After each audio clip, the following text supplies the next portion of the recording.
Bank of India लेकर आपके लिए काफी अच्छे नंबर में पोस्ट, और ये पोस्ट लॉयर्स के होने वाली है और साथ ही साथ इसमें काफी अच्छे नंबर में आपकी वैकेंसीज निकाली गई हैं, तो आप इस वैकेंसी को बिल्कुल मिस आउट नहीं कर सकते। बट उससे पहले हेलो वेलकम और स्वागत है आप सबका मेरी एक नई वीडियो में, जिसमें लेकर आया हूँ काफी अच्छी वैकेंसी। और ये वैकेंसी जैसे कि मैंने बताया बैंक ऑफ इंडिया में निकाली गई है और ये आपकी गवर्नमेंट वैकेंसी होने वाली है। साथ ही साथ इसमें आपको बहुत ही अच्छे नंबर में ये वैकेंसी देखने को मिलने वाली है। तो चलिए देख लेते हैं इसकी इंपॉर्टेंट डेट्स के बारे में कि इसमें इंपॉर्टेंट डेट्स कौन कौन सी दे रखी हैं। तो जैसे कि आप देख सकते हैं यहाँ पे 8 ऑफ मार्च 2025 पे ये वैकेंसी स्टार्ट हुई थी और इसकी लास्ट डेट होने वाली है आपके 23 ऑफ मार्च 2025 की। तो आपको ये ध्यान रखना है कि आप 23 से पहले पहले इस वैकेंसी को टाइमली बेसिस पर भर दें। और जिन भी कैंडिडेट ने अभी तक इस यहाँ पे अभी बेल आइकन प्रेस आउट कर रखा होगा वो ये वीडियो टाइमली बेसिस पर देख पा रहे होंगे और इस वैकेंसी का पार्ट बन पा रहे होंगे। बट अगर आप इसे लेट देख रहे हैं तो अभी जाके इस चैनल को सब्सक्राइब करिए और अभी जाके बेल आइकन प्रेस आउट कर दीजिए, सो दैट आप कोई वैकेंसी मिस आउट ना कर दें। तो चलिए बढ़ते हैं आगे की तरफ और देखते हैं। जैसे कि आप देख सकते हैं इसमें काफी अलग अलग डिपार्टमेंट में बहुत सारी वैकेंसीज निकाली गई हैं। अगर आप चाहें तो अपने किसी भी फ्रेंड या रिलेटिव को ये सजेस्ट कर सकते हैं। अगर आप देखेंगे इसमें बहुत ही अलग अलग डिपार्टमेंट में, जैसे कि आईटी हो गया, आईटी डिपार्टमेंट में काफी अलग अलग आपकी वैकेंसीज निकाली गई हैं। सिक्योरिटीज में, आपकी क्लाउड ऑपरेशंस में, ये सारी। बट इस यहाँ पे सिर्फ हम लॉयर्स के बारे में बात करते हैं तो लॉ डिपार्टमेंट में ये निकाली गई आपकी लॉ ऑफिसर की वैकेंसी, जिसको आप ध्यान से देखिएगा तो इसमें आपको 17 वैकेंसी इन टोटल देखने को मिल रही है। SC/ST के लिए 1, OBCs के लिए 4, EWS कैंडिडेट के लिए 2 और आपकी जनरल कैंडिडेट्स के लिए 9 वैकेंसी निकालते हुए ये हो जाती है आपकी पूरी की पूरी 17 वैकेंसीज। और ये 17 वैकेंसीज आप टाइम बेसिस पर भर देंगे तो आप इसका एक पार्ट बन पाएंगे। और ये वैकेंसी ऐसी है कि अगर आप ये वीडियो देख रहे हैं अभी और इसके क्राइटेरिया को अगर आप फुलफिल कर देते हैं तो आपको ये वैकेंसी बिल्कुल भर देनी होगी अभी के अभी, क्योंकि इसकी जो भी एप्लीकेशन फीस है वो भी बहुत कम होने वाली है। साथ ही साथ जो भी कैंडिडेट अभी जुडिशरी की तैयारी कर रहे हैं वो भी इस वैकेंसी को भर सकते हैं, सो दैट वो इसका एक पार्ट बन जाए। अब हम आगे बढ़ते हुए देखेंगे कि इसमें क्या क्या क्राइटेरिया होने वाला है, कैसे आप इसका पार्ट बनेंगे और क्या क्या एज रिलैक्सेशन आपको देखने को मिलने वाला है। और साथ ही साथ हम रेम्यूनरेशन का पार्ट भी देखेंगे तभी। तो जल्दी से मैं इसका वो खोल दे आपको ये दिखा देता हूँ कि इसमें आपको क्या क्या क्राइटेरिया फुलफिल करने होंगे और क्या आपकी एलिजिबिलिटी होने वाली है। बट उससे पहले एक इंपॉर्टेंट पॉइंट कि अगर अभी तक आपने इस चैनल को सब्सक्राइब नहीं करा तो अभी कभी सब्सक्राइब कर लीजिए, सो दैट हम आपको और भी अच्छी अच्छी वैकेंसीज दिखाते रहें ऑन डेली बेसिस। जैसे कि मैंने बताया कि हम डेली बेसिस पर आपके लिए ऐसी वीडियोस लेकर आते रहते हैं, तो उसको सपोर्ट करने के लिए अभी इस वीडियो को लाइक कर दीजिए। और इस वीडियो में मैं रख रहा हूँ 50 लाइक्स का गोल, जो कि एक बहुत ही छोटा सा गोल है, तो आप लोगों से जल्दी से जल्दी पूरा कर देंगे। तो जल्दी से इस वीडियो को लाइक कर दीजिए और अगर अभी तक बेल आइकन भी प्रेस आउट नहीं करा है तो बेल आइकन प्रेस आउट कर लीजिए, सो दैट आप अपडेटेड वीडियो टाइमली बेसिस पर देख पाओ और इसका पार्ट बन जाए। तो अभी भी सब्सक्राइब नहीं करा तो जल्दी कर लो यार। चलो बढ़ते हैं अब आगे की तरफ और देखते हैं इसमें और कौन कौन सी आपको क्या क्या क्राइटेरिया देखने को मिलने वाला है। तो अगर क्राइटेरिया की बात करें तो यहाँ पे आप देख सकते हैं लॉ ऑफिसर का आपका MMGS सेकेंड लेवल की वैकेंसी, इसमें 17 वैकेंसीज है। आपकी एज लिमिट होने वाली है 25 ईयर्स से लेकर 32 ईयर्स की। तो अगर आपकी लोअर एज लिमिट जो है वो रखी गई 25, तो आपकी एज अगर 25 से ज्यादा है या 25 है तो आप इस वैकेंसी को भर पाएंगे। साथ ही साथ अगर आपकी एज 32 से कम है तो ही आप इस वैकेंसी का पार्ट बन पाएंगे। इन बातों का ध्यान जरूर रखिएगा। जो भी आप एप्लीकेशन फॉर्म फिल आउट करेंगे उसकी डेट पे ये आपको मेजरमेंट कराया जाएगा। अगर हम बात करें आपके तो यहाँ पे साफ साफ लिखा हुआ है जिस भी कैंडिडेट ने BLLB या फिर LLB करी हुई है विद रिकॉग्नाइज्ड यूनिवर्सिटी वही इसका पार्ट बन पाएगा। रिकॉग्नाइज्ड यूनिवर्सिटी का मतलब आपको हमेशा ये ध्यान में रखना है कि जो भी आपकी यूनिवर्सिटी है वो रिकॉग्नाइज होनी चाहिए by bar council of India, तभी आप इस ऐसी वैकेंसीज का एक पार्ट बन पाएंगे। और ये आपका बहुत ही ज्यादा इंपॉर्टेंट पॉइंट होता है कि जब भी आप अपनी कोई भी ग्रेजुएशन करें आप हमेशा अपनी यूनिवर्सिटी की रिकॉग्नाइजेशन चेकआउट कर लें। अब अगर हम बात करें एक्सपीरियंस लेवल की या वर्किंग एक्सपीरियंस की तो आप देख सकते हैं age on the date of notification candidate के पास पर्सनल एक्सपीरियंस होना चाहिए ऑफ मिनिमम 4 इयर्स का, और ये आपका पोस्ट क्वालिफिकेशन एक्सपीरियंस मांगा गया तो आप इसमें अपना इंटर्नशिप एक्सपीरियंस काउंट नहीं करेंगे, ये भी आप ध्यान रखिएगा।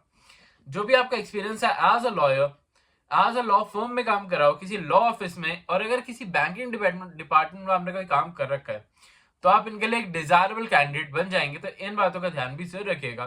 साथ ही साथ एक्सपीरियंस की बात करें तो वो आपका कम्युनिटेटिव होता है, जिसमें आपको काउंट करा जाएगा जो भी आपका एक्सपीरियंस लेवल होगा और उसके बेसिस पे ही आपको मेजर करा जाएगा कि आप कितने केपेबल हैं इस वैकेंसी के लिए। अब हम सिलेक्शन प्रोसेस के बारे में बात करेंगे, बट उससे पहले मैं एज रिलैक्सेशन से रिलेटेड कुछ आपको पॉइंट्स बताना चाहूंगा। तो एज रिलैक्सेशन के बारे में बात करें तो SC/ST कैंडिडेट्स को 5 इयर्स का एज रिलैक्सेशन प्रोवाइड कराया जा रहा है। OBC कैंडिडेट्स को आपको 3 इयर्स का, पर्सन जो भी डिसेबल्ड पर्सन है उनके लिए 10 इयर्स का, एक्स सर्विसमैन के लिए 5 इयर्स, और पर्सन विद अफेयर बाय 19 जो भी आपके 1984 के आपके रियोट्स हैं उसके लिए 5 इयर्स का आपको एज रिलैक्सेशन प्रोवाइड कराया जा रहा है। अब अगर मैं बताऊं आपको इसके इंपॉर्टेंट पॉइंट के बारे में कि आपको ये वैकेंसी क्यों भरनी चाहिए, तो इसका एक आपको सबसे बड़ा मेजर रूल मिल जाता है कि जो भी ये वैकेंसी है ये आपके ऑल ओवर इंडिया एग्जाम कराएगी, तो ये आप कहीं से भी भर सकते हैं। साथ ही साथ हर एक कैंडिडेट को ये भर देना चाहिए, क्योंकि ये एक ऐसी वैकेंसी है जो कि बहुत ही कम बेसिस पे निकाली जाती है, बट काफी अच्छी हो सकती है आप सबके लिए, आपकी फ्यूचर ग्रोथ के लिए। तो अगर आप सोच रहे हैं एक ऐसी वैकेंसी और इसके क्राइटेरिया को फुलफिल कर रहे हैं तो अभी कभी से भर दीजिएगा। अब हम बात कर लेते हैं कि इसमें कैसे आप इसका एक पार्ट बन पाएंगे और कौन कौन से आपको डॉक्यूमेंट्स चाहिए होंगे इस वैकेंसी के लिए। बट उससे पहले मैं आपको बताता हूँ इसका एग्जामिनेशन के क्या क्या क्राइटेरिया होने वाला है और कैसे आप इसको एग्जाम को कंडक्ट करेंगे। तो आपका एग्जामिनेशन का क्राइटेरिया यही होने वाला है कि जो भी आपको इंग्लिश लैंग्वेज का आपका टेस्ट होगा, एक आपका पर्सनल नॉलेज या फिर एक जनरल नॉलेज का आपका एग्जाम होगा, और आपका जनरल अवेयरनेस का भी एग्जाम कंडक्ट कराया जाएगा। ये तीनों एग्जाम्स आपके कंडक्ट होंगे और उसके बाद ही आपको सिलेक्ट कराया जाएगा फॉर द इंटरव्यू। हम आगे चल के वीडियो क्लास में मैं आपको इसका एक सिलेबस भी बताऊंगा, जिससे आपको एक बेसिक आइडिया मिल जाएगा कि आपको क्या क्या इसमें क्या क्या पढ़ना है और कैसे आप इस वैकेंसी का एक पार्ट बन पाएंगे। तो इसके बेसिक ओवरव्यू को भी हम देख लेंगे एक बार। अब आगे चलते हुए हम अगर इंटरव्यू के बारे में बात करें तो इंटरव्यू में सिर्फ सिलेक्टेड कैंडिडेट्स को ही बुलाया जाएगा जो भी इस एग्जाम्स को क्लियर आउट करेंगे, और जब भी आप इसके लिए जाएंगे तब आपकी स्क्रीनिंग भी होगी जिसमें आपको सारे अपने डॉक्यूमेंट्स भी चेकआउट कराने होंगे। तो जो भी आप डॉक्यूमेंट्स अभी के लिए फॉर्म में फिल आउट करेंगे तो उनको सेल्फ अटेस्ट कर लीजिएगा, सो दैट आपको कोई भी प्रॉब्लम देखने को ना मिले। अब बात कर लेते हैं कि कैसे आप इसका पार्ट बनेंगे और क्या क्या क्राइटेरिया आपको फुलफिल करने होंगे उस टाइम पे। तो ये तो हो गई आपकी लिस्ट, एग्जाम की आपके रिलेटेड लिस्ट हो गई कि कैंडिडेट को क्या क्या चीजें फॉलो करनी होंगी। वो आप इसके फॉर्म को जाके भी पढ़ सकते हैं, उसका लिंक मैं आपको डिस्क्रिप्शन में दे दूंगा जहां पे आप इसे डायरेक्टली बेसिस पे अप्लाई कर दीजिएगा। अब बात करते हैं आप अप्लाई करने के लिए। तो आपको रजिस्ट्रेशन के लिए अप्लाई करना होगा, पेमेंट फी करनी होगी और अपने सारे डॉक्यूमेंट्स इसमें लगाने होंगे, जो कि एक बेसिक प्रोसीजर होता है आपके लिए। और इसका आपको लिंक मैं डिस्क्रिप्शन में ही दे दिया है, ये आपको डायरेक्टली इस फॉर्म पे पहुंचा देगा जहां पे आपको डायरेक्ट बेसिस पे अप्लाई लिंक मिल जाएगा जहां पे आप इसे अप्लाई कर पाएंगे।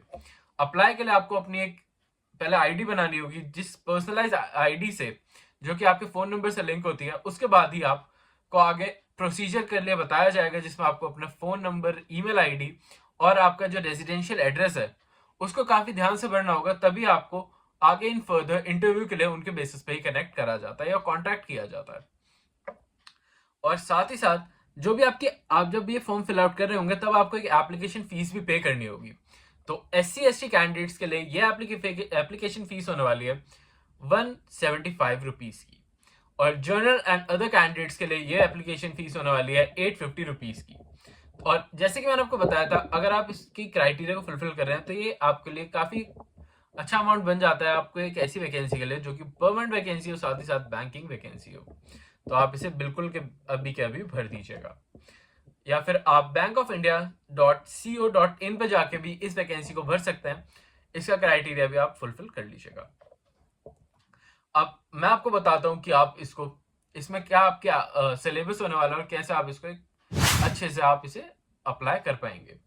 तो सिलेबस के लिए मैंने यहाँ पे आपको एक पर्सनलाइज आपके लिए ये बना दिया है, जिसमें आप देख सकते हैं आपके बैंक ऑफ इंडिया के सिलेबस में जो जनरल अवेयरनेस के क्वेश्चंस हैं वो आपके Indian economic, banking affairs, importance of government schemes and policies, आपके करंट अफेयर्स इन नेशनल और international, RBI and monetary policies, आपका बजट एंड इकोनॉमिक सर्वे, ये आपके पॉइंट्स होने वाले हैं कुछ, आपका बैंकिंग एंड फाइनेंस, और साथ ही साथ स्टैटिक जनरल नॉलेज जिसमें आपके कंट्रीज, कैपिटल्स, करेंसीज के बारे में इंफॉर्मेशन होनी चाहिए, आपको फाइनेंशियल इंस्टीट्यूशंस के बारे में, IMF, वर्ल्ड बैंक और एडीबी जैसे रिलेटेड, आपको वर्ल्ड बैंक के रिलेटेड इंफॉर्मेशन होनी जरूरी है। साथ ही साथ रिसेंट मर्ज एंड एक्विटेशंस और इंडियन बैंकिंग सिस्टम रिफॉर्म्स जैसे आपको इंफॉर्मेशन होनी जरूरी है इस फर्स्ट एग्जाम के लिए। अब हम इंग्लिश के बारे में बात करेंगे, बट उससे पहले मैं आपको एक इंपॉर्टेंट पॉइंट बता दूं कि ये जो भी सिलेबस है ये अभी तक का अपडेटेड सिलेबस है, बट इन फ्यूचर अगर कोई भी चेंज होता है तो मैं आपको या तो अपडेट कर दूंगा या फिर आपको खुद भी इसमें सेल्फ अवेयर रहना होगा, क्योंकि इसके फॉर्म के साथ आपको कोई भी सिलेबस देखने को नहीं मिल रहा है। ये मैंने खुद की रिसर्च से ही सिलेबस बनाया है। अगर हम इंग्लिश की बात करें तो यहाँ पे आपको fill in the blanks, sentence improvement, आपके जो भी इंग्लिश होते हैं सिनोनिम्स, वन वर्ड्स, आपको रीडिंग कॉम्प्रिहेंशंस, आपको एरर डिटेक्शन, वर्ड स्वैप और आपको एक्टिव एंड पैसिव वॉइस जैसे जो भी आपको पॉइंट्स हैं वो आपको अपने क्लियर आउट करके आने होंगे एग्जाम के टाइम पे। अब हम बात करते हैं आपके प्रेफरेंशियल नॉलेज की, जिसका आपका एक और एग्जाम होने वाला है। तो प्रेफरेंशियल नॉलेज में आपको आपकी सिविल लॉज, जिसमें Indian contract act, law of tort और Indian sales of good, specific relief, Indian partnership और हिंदू और मुस्लिम लॉ आने वाले हैं। सेकंड जो आपका लॉ का पार्ट है उसमें आपका लॉ ऑफ लिमिटेशन, आपका civil procedure code, civil law of evidence और लॉ ऑफ रजिस्ट्रेशंस आने वाला है। उसके बाद अगर हम क्रिमिनल लॉज के बारे में बात करें तो आपका Indian penal code, criminal procedures और इंडियन एविडेंस एक्ट आने वाला है। और साथ ही साथ जो भी नए आपके एक्ट्स आए हुए हैं वो भी आपके इसमें आ सकते हैं, तो उनको भी आप टाइमली बेसिस पे ही उन्हें रीड करते रहिएगा। आई होप आपको ये वीडियो क्लियर आउट हो गई होगी, और स्टिल अगर आपको कोई प्रॉब्लम आती है तो आप मुझे कमेंट्स में पूछ सकते हैं, क्योंकि इसमें आपको कोई भी अगर डाउट आता है तो आप इसे भरने से पहले कमेंट्स में पूछ लीजिएगा। साथ ही साथ अगर आपको कोई ऐसी वैकेंसी चाहिए जो आपके एक्सपीरियंस रिलेटेड हो तो वो भी मुझे कमेंट्स में बता दीजिएगा। आई होप आपको ये वैकेंसी अच्छी लगे तो चैनल को लाइक और सब्सक्राइब भी कर लीजिएगा। साथ ही साथ हमारी प्लेलिस्ट भी चेकआउट कर सकते हैं, जिसमें जनवरी फरवरी की वो सारी वैकेंसीज हैं जिनकी डेट अभी भी पेंडिंग है और आप उन्हें अभी भी भर सकते हैं, तो उन्हें भी चेकआउट टाइमली बेसिस पे कर लीजिएगा। अभी कल चलता हूँ, मिलता हूँ कल आपसे फिर से एक नई जॉब वैकेंसी के साथ, और अभी के लिए बाय।